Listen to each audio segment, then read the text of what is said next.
दोनों चचेरे भाई थे। वो दोनों ही बेरोजगार थे और काम ढूंढ रहे थे। एक दिन दोनों आपस में बातें कर रहे थे।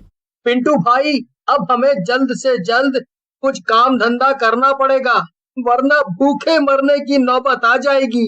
हाँ भाई, अब तो पिताजी ने तो मुझे पैसे देने से भी मना कर दिया है। तो चल पिंटू, आज हम बड़े बाजार चलते हैं। वहाँ कई सारी दुकानें हैं, कोई ना कोई तो हमें काम पे रख ही लेगा। गुड्डू की बात पिंटू को पसंद आई और दोनों फौरन बाजार की तरफ चल पड़े। दरअसल काम तो बस एक बहाना था। उन दोनों को तो बाजार जाकर चटर पटर खाना था। दोनों को बाजार की चाट पकौड़ी बहुत अच्छी लगती थी और वो खाने पीने का एक भी मौका नहीं छोड़ते थे। ये लो, बाजार तो आ गया, तो फिर अब कहाँ से शुरू करें? क्यों ना पहले कुछ खा ले, फिर आराम से काम करेंगे। काम का क्या है, वो तो होता ही रहेगा। देखो ना, सामने कितनी बढ़िया बढ़िया चीजें मिल रही है खाने की। अरे वाह, तुमने तो मेरे दिल की बात कह दी। चलो चलो, कुछ खाते हैं और साथ में उन्हीं ठेले वालों से पता भी कर लेंगे कि आसपास कुछ काम मिलेगा क्या। कुछ देर बाद उन्हें एक चाइनीज खाने की दुकान में काम मिल गया। ठीक है, मैं तुम दोनों को काम पे रख ले रहा हूँ। तुम्हें खाने की डिलीवरी करनी होगी और मैं तुम्हें तनख्वाह भी औरों से दुगनी दूंगा। लेकिन मुझे तुमसे एक कागज पे दस्तखत चाहिए है कि तुम ये काम छोड़कर नहीं जाओगे, और अगर तुमने काम छोड़ा तो तुम मुझे 1,00,000 रुपया दोगे। क्या? लेकिन ऐसा क्यों? ये तो कुछ ठीक नहीं लग रहा है।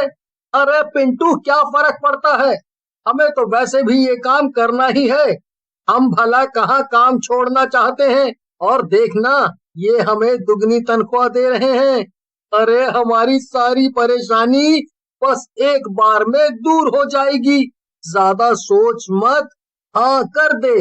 गुड्डू की बात सुनकर पिंटू मालिक को हाँ कर देता है। दोनों अगले ही दिन से काम पर लग जाते हैं। उनका मालिक उन्हें एक एक बाइक भी देता है। काम का पहला दिन था और पिंटू एक घर से डिलीवरी करके वापस आ रहा था। तभी उसकी नजर अपनी बाइक पर जाती है। उसकी बाइक पर कोई बैठा था और बाइक लेकर जा रहा था।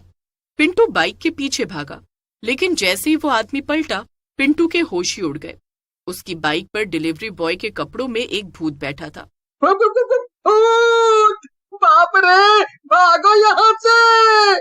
पिंटू भाग पाता उसके पहले ही डिलीवरी बॉय भूत ने उसकी गर्दन पकड़ ली।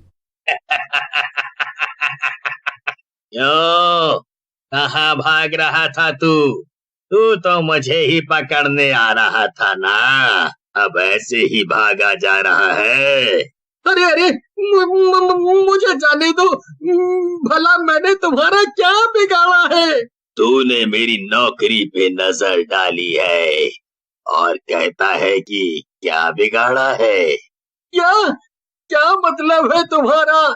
जिस दुकान पे तू और तेरा दोस्त डिलीवरी बॉय का काम कर रहे हैं, वहाँ पर मैं काम करता था। 1 महीने पहले एक बाइक एक्सीडेंट में मेरी मौत हो गई और तब से मैं डिलीवरी बॉय बनकर ही भटक रहा हूँ। और जब तक मैं इस दुकान का डिलीवरी बॉय हूँ, तब तक कोई और मेरी जगह नहीं ले सकता।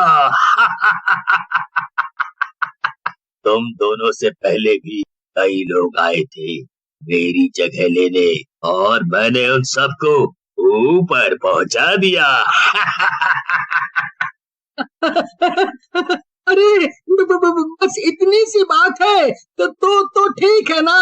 तुम्हें सारी नौकरी किसी के साथ नहीं बांटनी है ना, तो मैं और मेरा दोस्त कल ही नौकरी छोड़ देंगे। बस फिर तो तुम हमें जाने दोगे ना? अच्छा, फिर मुझे कोई दिक्कत नहीं है। ठीक है, तो तुम मुझे अभी जाने दो। मैं जाकर अपने दोस्त को भी ये सब बात बता देता हूँ और कल ही हम दोनों नौकरी छोड़ देंगे। ठीक है, लेकिन याद रहे, अगर तुम दोनों ने जरा सी भी चालाकी चली ना, तो मैं तुम्हें मारने से पहले 1 मिनट भी नहीं सोचूंगा। इतना कहकर पिंटू वहाँ से अपनी बाइक लेकर सीधे गुड्डू के पास पहुँचा। उसने गुड्डू को सारी बातें बताई तो गुड्डू भी काफी। क्या सचमुच ऐसा हुआ? मुझे तो यकीन ही नहीं हो रहा। हाँ गुड्डू, ये तो हम अच्छी आफत में पड़ गए हैं। इसीलिए इस चाइनीज दुकान वाले आदमी ने हमसे दस्तखत करवाए थे, क्योंकि इसे भूतिया डिलीवरी वाले के बारे में सब पता था। अब हम क्या करेंगे? अगर हमने काम नहीं छोड़ा तो वो भूत हमें मार डालेगा, और अगर छोड़ दिया तो मालिक को 1 लाख रुपया देना पड़ेगा। अब क्या होगा गुड्डू? चुप हो जाओ पिंटू, मुझे सोचने दो कि कैसे हम इस मुसीबत से अपनी जान बचाएं। हाँ, आ गया ना एक मजेदार आइडिया। चल पिंटू, अभी के अभी हम उस भूत के पास चलते हैं। क्या गुड्डू, तू थोड़ा सा पागल हो गया है क्या? इस भूतिया डिलीवरी बॉय के बारे में सुनकर? वो हमें मारने की फिराक में है और तू उसी के पास जाने की बात कर रहा है। नहीं बाबा नहीं, तुझे जाना है तो जा, शौक से मर, पर मैं नहीं जाऊंगा। अरे पिंटू, मुझ पर भरोसा कर और तू बस मुझे वहीं उसी जगह ले चल जहां पर तुझे वो भूतिया डिलीवरी बॉय मिला था। पिंटू डरते डरते गुड्डू को बाइक पर बिठाकर उसी जगह पर ले जाता था जहां पर आखिरी बार भूत ने उससे बात की थी। पिंटू गुड्डू को वापस ले जाने के लिए घसीट रहा था, लेकिन तभी वहां पर सचमुच ही वो डिलीवरी बॉय वाला भूत आ जाता है। तुमने पुकारा और हम चले आए। पहली बार किसी ने मुझे इतने प्यार से बुलाया है। तो बताओ, क्या फैसला किया तुम दोनों ने? काम छोड़ रहे हो या ऊपर जाओगे? और अगर ऊपर जाओगे तो ये बहुत अच्छा मुहूर्त है, अभी अभी पहुंचा दूं तुम्हें ऊपर। नहीं, हम इन दोनों में से कुछ भी नहीं करेंगे। क्या मतलब है तुम्हारा? देखिए भूत जी, दुकानदार ने शर्त रखी थी कि अगर हमने काम छोड़ा तो हम उसे 1 लाख रुपए देंगे, जो कि हमारे पास बिल्कुल भी नहीं है। तो इसका मतलब साफ है कि हम ये काम तो नहीं छोड़ सकते हैं। अच्छा, तो फिर तो यही बेहतर है कि मैं तुम दोनों को मार दूं, क्योंकि तुम्हें तो अपनी जान से कोई खास लगाव नहीं है। अरे नहीं नहीं, हमारी बात तो सुनो पहले। तुम्हें क्या चाहिए? डिलीवरी बॉय का काम है ना? तुम किसी और को ये काम नहीं करने देना चाहते, क्यों? है ना? ठीक है, और वो दुकानदार किसी भूत को तो रखेगा नहीं डिलीवरी बॉय के काम पर, तो फिर तुम हमें ही नौकरी करने दो। जैसे ही कोई डिलीवरी करनी होगी, हम बाइक थोड़ी दूर पर ले जाने के बाद बाइक के साथ वो काम तुम्हें खुद सौंप देंगे। फिर तुम बढ़िया डिलीवरी करना और हमें बाइक वापस कर देना। अरे वाह पिंटू मेरे भाई, क्या दिमाग दौड़ाया है। इससे हमें पैसे भी मिल जाएंगे और काम भी नहीं करना पड़ेगा। वैसे मुझे ये आइडिया उतना बेकार भी नहीं लगा। तो ठीक है, मैं ही करूंगा सब डिलीवरीज कल से, मुझे मंजूर है। फिर क्या था, पिंटू, गुड्डू और भूत मिलकर साथ साथ काम करने लगते हैं। जैसे ही कोई डिलीवरी देने का काम होता, पिंटू और गुड्डू खाना रखकर दुकान से निकलते तो पर आगे जाकर वो डिलीवरी का काम भूत को सौंप देते थे। उनके मालिक को शुरू में तो इसकी भनक तक नहीं लग पाई, पर कुछ ही दिनों में उसे पिंटू और गुड्डू पर शक होने लगता है। एक दिन वो पिंटू और गुड्डू को बुलाता है। क्यों गुड्डू और पिंटू, कैसा चल रहा है काम?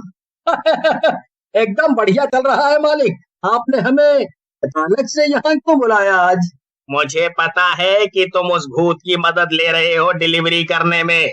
मुझे लगा था कि पुराने डिलीवरी बॉयज की तरह ही तुम लोग मुझे 1 लाख रुपए देकर भाग जाओगे, पर तुमने तो उसे ही अपने साथ कर लिया। मुझे माफ कर दो, मैं दोबारा किसी के साथ ऐसा नहीं करूँगा। मैं ये दुकान ही बंद कर दूंगा। अगर ये दुकान ही नहीं रहेगी तो डिलीवरी बॉय कैसा? तभी वहाँ पर वो भूत आ जाता है। भूत को ये सब सुनकर गुस्सा आ जाता है और वो मालिक का गला दबाकर उसे मार देता है। अरे बेवकूफ, पर मालिक मर गया, अब तो वैसे भी दुकान बंद ही हो जाएगी ना। अरे हाँ, ये तो मैंने सोचा ही नहीं। ये मैंने क्या कर दिया। इसके बाद भूत गायब हो जाता है और गुड्डू और पिंटू थक कर बैठ जाते हैं। अब क्या? अब तो एक ही चारा है, ये दुकान हम ही को चलानी पड़ेगी मेरे दोस्त पिंटू। हाँ गुड्डू, चलो आज से ये दुकान हम चलाएंगे। पिंटू और गुड्डू मिलकर चाइनीज खाने की दुकान चलाने लगते हैं और दोनों बहुत अमीर हो जाते हैं। वो नए डिलीवरी बॉय भी रख लेते हैं और इस बार उन्हें परेशान करने के लिए कोई भी भूतिया डिलीवरी बॉय नहीं था।